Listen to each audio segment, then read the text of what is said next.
नमस्कार। आज बात करेंगे देश में चल रही राहुल गांधी की भारत जोड़ो न्याय यात्रा के बारे में। लगातार राहुल गांधी की पार्टी के साथ दूसरी पार्टियां गठबंधन तोड़ रही है, लेकिन राहुल गांधी हार नहीं मान रहे हैं। इंडिया अलायंस लगातार टूट रहा है, कमजोर हो रहा है, लेकिन राहुल गांधी डटे हुए हैं। इंडिया अलायंस यानी कि जिसको कांग्रेस और पार्टियां इंडिया गठबंधन कहती है, उसको भाजपा इंडियन अलायंस कहती है। कांग्रेस के राष्ट्रीय अध्यक्ष रहे राहुल गांधी भारत जोड़ो न्याय यात्रा के 16वें दिन 29 जनवरी को बिहार में प्रवेश कर गए हैं। राहुल ने मणिपुर से जब यात्रा शुरू की थी, तब बिहार में कांग्रेस के सहयोग से नीतीश कुमार के नेतृत्व में महागठबंधन की सरकार थी, लेकिन यात्रा के बिहार में प्रवेश करने से एक दिन पहले महागठबंधन की सरकार गिर गई है और नीतीश कुमार ने भाजपा के समर्थन से 9वीं बार मुख्यमंत्री बन गए हैं।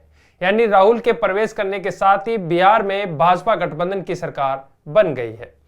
एक सप्ताह पहले जब राहुल गांधी की यात्रा ने पश्चिमी बंगाल में प्रवेश किया, तब एक दिन पहले मुख्यमंत्री ममता बनर्जी ने बंगाल के सभी 42 सीटों पर उम्मीदवार खड़े कर इंडिया अलायंस से अलग होने की घोषणा कर दी। राहुल गांधी ने जिस दिन यात्रा शुरू की, उसी दिन महाराष्ट्र कांग्रेस के प्रभावी नेता मिलिंद देवड़ा ने पार्टी से इस्तीफा दे दिया। राहुल गांधी की यात्रा का उद्देश्य भाजपा के खिलाफ विपक्ष का मजबूत गठबंधन तैयार करना है, साथ ही कांग्रेस को मजबूत करना भी है। लेकिन राहुल ने जब से यात्रा शुरू की है, तब से इंडिया अलायंस और कांग्रेस का बुरा हाल है। इसलिए अब सवाल यह उठता है कि आखिर राहुल गांधी किस लिए यात्रा निकाल रहे हैं। यह सही है कि कांग्रेस में राहुल गांधी के नेतृत्व को चुनौती देने वाला कोई नहीं है। मल्लिकार्जुन खड़गे भले ही राष्ट्रीय अध्यक्ष हो, लेकिन पार्टी का अंतिम निर्णय राहुल गांधी ही करते हैं, ऐसा माना जाता है। इंडिया अलायंस को खड़ा करने में राहुल गांधी की महत्वपूर्ण भूमिका है। अलायंस को मजबूत करने के लिए राहुल ने आम आदमी पार्टी के संयोजक अरविंद केजरीवाल तक से हाथ मिलाया, जबकि विपक्ष में रहते हुए केजरीवाल ने राहुल गांधी की माताजी सोनिया गांधी को जेल भिजवाने की बात भी कही थी। राहुल गांधी का प्रयास था कि सभी छोटे बड़े दलों को एकजुट कर लोकसभा में भाजपा को हराया जाए, लेकिन राहुल गांधी के इस प्रयास में पूरी तरह विफल साबित होते हुए नजर आ रहे हैं। लोकतांत्रिक व्यवस्था में विपक्ष का मजबूत होना जरूरी है, लेकिन सबसे बड़ा विपक्षी दल होने के बाद भी कांग्रेस अन्य दलों के साथ अपने साथ जोड़े रखने में विफल नजर आ रहा है। अच्छा हो कि राहुल गांधी यात्रा निकालने के बजाय इंडिया अलायंस में शामिल दलों को एकजुट करने में भूमिका निभाए। जहां तक कांग्रेस का सवाल है, तो कांग्रेस भी लगातार कमजोर होती जा रही है। कांग्रेस को हाल ही में 3 बड़े राज्यों में हार का सामना करना पड़ा है। पश्चिमी बंगाल, बिहार, पंजाब आदि ने कांग्रेस को क्षेत्रीय दलों ने बड़ा झटका दिया है। तो केरल में वामपंथी दलों ने राहुल के लिए वायनाड सीट छोड़ने से इनकार कर दिया है। मुस्लिम बाहुल्य वायनाड सीट के लिए वाम दलों ने कांग्रेस के साथ समझौता करने से इनकार कर दिया है। ऐसे में राहुल गांधी के सामने लोकसभा चुनाव लड़ने का संकट हो गया है।